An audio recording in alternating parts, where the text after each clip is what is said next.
change the world, start off by making your bed. If you make your bed every morning, you will have accomplished the first task of the day. It will give you a small sense of pride, and it will encourage you to do another task, and another, and another. And by the end of the day, that one task completed will have turned into many tasks completed.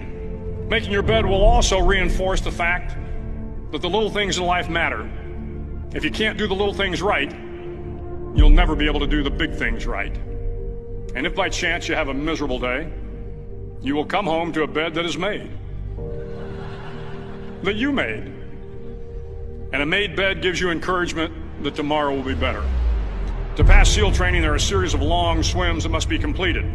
One is the night swim. Before the swim, the instructors joyfully brief the students on all the species of sharks that inhabit the waters off San Clemente. They assure you, however, that no student has ever been eaten by a shark, at least not that they can remember. But you are also taught that if a shark begins to circle your position, stand your ground. Do not swim away. Do not act afraid. And if the shark, hungry for a midnight snack, darts towards you, then summons up all your strength and punch him in the snout, and he will turn and swim away. There are a lot of sharks in the world. If you hope to complete the swim, you will have to deal with them. So if you want to change the world, don't back down from the sharks. Over a few weeks of difficult training, my SEAL class, which started with 150 men, was down to just 42. There were now 6 boat crews of 7 men each. I was in the boat with the tall guys, but the best boat crew we had was made up of the little guys, the Munchkin crew, we called them. No one was over 5'5". The Munchkin boat crew had 1 American Indian, 1 African American, 1 Polish American, 1 Greek American, 1 Italian American, and 2 tough kids from the Midwest. They out-paddled, outran, and outswam all the other boat crews. The big men in the other boat crews would always make good-natured fun of the tiny little flippers the Munchkins put on their tiny little feet prior to every swim. But somehow these little guys from every corner of the nation and the world always had the last laugh, swimming faster than everyone and reaching the shore long before the rest of us. SEAL training was a great equalizer. Nothing mattered but your will to succeed, not your color, not your ethnic background, not your education, not your social status. If you want to change the world, measure a person by the size of their heart, not by the size of their flippers. The 9th week of training is referred to as Hell Week. It is 6 days of no sleep, constant physical and mental harassment, and 1 special day at the Mud Flats.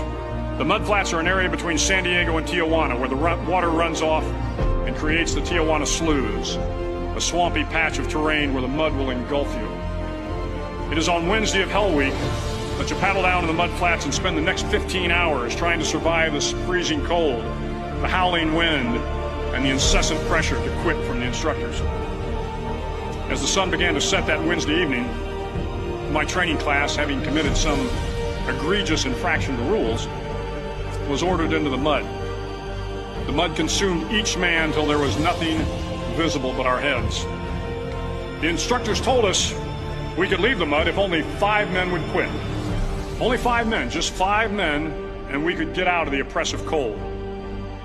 Looking around the mud flat, it was apparent that some students were about to give up. It was still over 8 hours till the sun came up. 8 more hours of bone-chilling cold.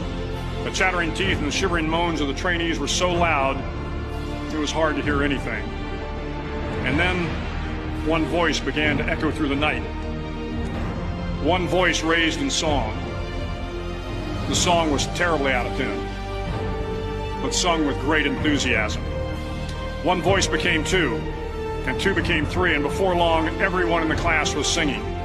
The instructors threatened us with more time in the mud if we kept up the singing, but the singing persisted, and somehow the mud seemed a little warmer, and the wind a little tamer, and the dawn not so far away. If I have learned anything in my time traveling the world, it is the power of hope. The power of one person, a Washington, a Lincoln, King, Mandela, and even a young girl from Pakistan, Malala. One person can change the world by giving people hope. So if you want to change the world, start each day with a task completed. Find someone to help you through life. Respect everyone. Know that life is not fair and that you will fail often. But if you take some risks, step up when the times are the toughest, face down the bullies, lift up the downtrodden, and never, ever give up. If you do these things, the next generation and the generations that follow will live in a world far better than the one we have today. And what started here will indeed have changed the world for the better.